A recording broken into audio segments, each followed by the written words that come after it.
2 tahun yang lalu, saya jalan ke 4 negara Afrika dan cukup lama tinggal di sana. Dan rencananya akhir tahun ini, saya akan ke Afrika Selatan juga cukup lama rencananya tinggal di sana. Saya cukup serius mempelajari Afrika. Prediksi saya mungkin bisa dikatakan nyeleneh, tapi itulah sontoloyo. Prediksi ini sebenarnya untuk saya pribadi, bukan untuk semua orang. Tapi kalau ada yang setuju, boleh juga dipakai sebagai referensi. Menurut saya, dalam 40 tahun ke depan, label Made in Afrika akan ada di mana-mana, seperti Made in China hari ini pada banyak negara di Eropa, seperti pada pakaian, handuk, gadget, handphone. Yang kita tahu pada saat ini di Eropa adalah kebanyakan made in China. Prediksi saya berani mengatakan lebih jauh. Produk-produk Afrika sebentar lagi akan menggantikan barang-barang yang saat ini dibuat perusahaan Cina daratan, di mana Cina berencana memindahkan banyak pabriknya ke Afrika. Strategi ini seperti Amerika memindahkan pabriknya ke Cina di tahun 90-an, di tahun 2000-an. Banyak kemajuan telah dibuat oleh Afrika dengan perkembangan industrinya selama 10 tahun terakhir. Sebagian besar negara Afrika telah menikmati pertumbuhan ekonomi yang berkelanjutan, dalam beberapa kasus dengan tingkat pertumbuhannya di atas 5%, didukung oleh kenaikan harga komoditas, surplus anggaran, banyaknya investasi, dan mulai sedikit konflik. Bahkan di beberapa tempat konfliknya sudah hilang. Sektor jasa berkembang di seluruh benua Afrika. Sementara boomingnya telekomunikasi didorong juga oleh penggunaan ponsel. Penetrasi internet sangat berperan untuk majunya Afrika. Terutama yang paling utama adalah sektor layanan keuangan, sangat dinamis. Benar ada fakta bahwa 28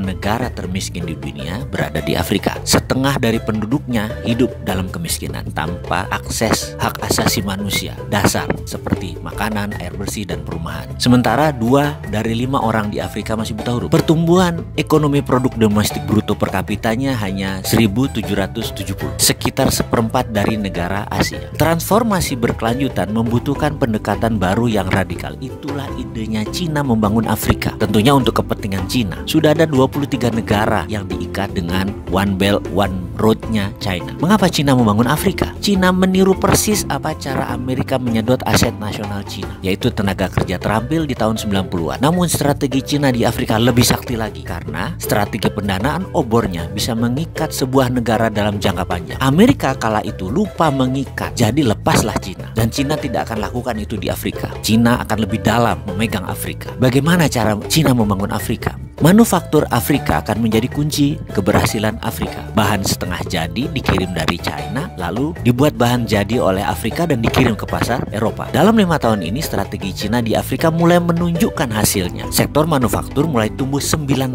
per tahunnya, dan sektor pertanian tumbuh 17%. Walau Afrika saat ini hanya mengontribusi 2% dari manufaktur global, tapi kemajuannya terlihat jelas. Uni Afrika telah menempatkan sektor manufaktur di jantung agenda 2063-nya. Kerangka kerja strategis untuk transformasi sosial ekonomi benua ini selama 50 tahun ke depan, yang memiliki perjanjian dan dukungan penuh dari semua 55 negara, ditambah obor Cina. Saat ini, sebagian besar industri Afrika awalnya berfokus pada perakitan bernilai tambah rendah. Namun dalam 5 tahun ke depan, karena bahan baku yang diperlukan tersedia secara lokal, akan mulai ke arah produksi industri bernilai tambah tinggi. Cina di Afrika sudah mulai membangun industri bernilai tambah tinggi seperti perusahaan petrokimia dan berbagai mesin produksi lainnya. Industri petrokimia di Mesir misalnya, potensi untuk menciptakan ribuan tenaga kerja langsung, dan saya perkirakan akan membantu melipat gandakan ekspor Mesir dalam beberapa tahun ke depan. Untuk pertama kalinya Afrika akan memiliki industri dasar seperti plastik, bahan bangunan, suku cadang otomotif yang memungkinkan mereka memproduksi berbagai macam perakitan secara lokal. Afrika itu mulai menggeliat